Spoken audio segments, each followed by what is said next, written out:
P R Rahman ആതിർശ്ശേരി നമ്മുടെ CM ആരാണെന്നുള്ളത് ആകാംക്ഷ കേരളത്തിൽ ഏകദേശം 4 കോടി ജനങ്ങൾക്ക് ഉണ്ടാകും.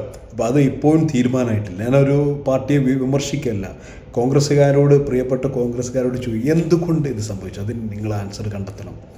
ഞാൻ വിമർശിച്ച് കഴിഞ്ഞാൽ എൻ്റെ ടോക്കിൻ്റെ ഉദ്ദേശം നിങ്ങൾ സീരിയസ് ആയിട്ട് എടുക്കില്ല. എന്തുകൊണ്ട് സംഭവിച്ചു, ഗ്രാസ് റൂട്ടിൽ ഇറങ്ങി പരിശോധിച്ച് നിങ്ങൾക്ക് ഒരുപാട് കാര്യങ്ങൾ മതി. ഇപ്പോൾ നടക്കുന്ന സിസ്റ്റം അത് നല്ലതല്ല. അത് ഇപ്പോഴുള്ള സംവിധാനത്തെ നിങ്ങൾക്ക് മുന്നോട്ട് കൊണ്ടുപോകുവാൻ പറ്റുകയില്ല. മൂന്നാമതായിട്ട് പറയാനുള്ളത്, ശ്രീമാൻ ആൻ്റണി പറഞ്ഞത് ഗാന്ധിജും പെട്ടേലുള്ള സമയത്ത് പോലും ഇതുപോലെ സംഭവിച്ചിട്ടുണ്ട്.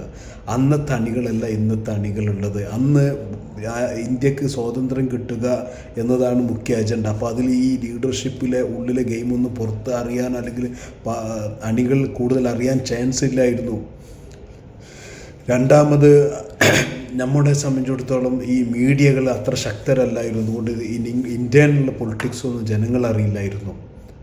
മൂന്നാമത്, അന്നത്തെ ജനങ്ങൾ വളരെ പട്ടിണികളായിരുന്നു. അപ്പോൾ അതുകൊണ്ട് അവരെ സംബന്ധിച്ചിടത്തോളം ഇവിടെ എന്ത് നടക്കുന്നു ഒന്നും അവർ ചർച്ച ചെയ്യാനോ അവർ കേൾക്കാനോ അവർക്ക് ആവശ്യമില്ല. അവർക്ക് സ്വാതന്ത്ര്യം കിട്ടണം, ഇന്ത്യ ഫ്രീഡം.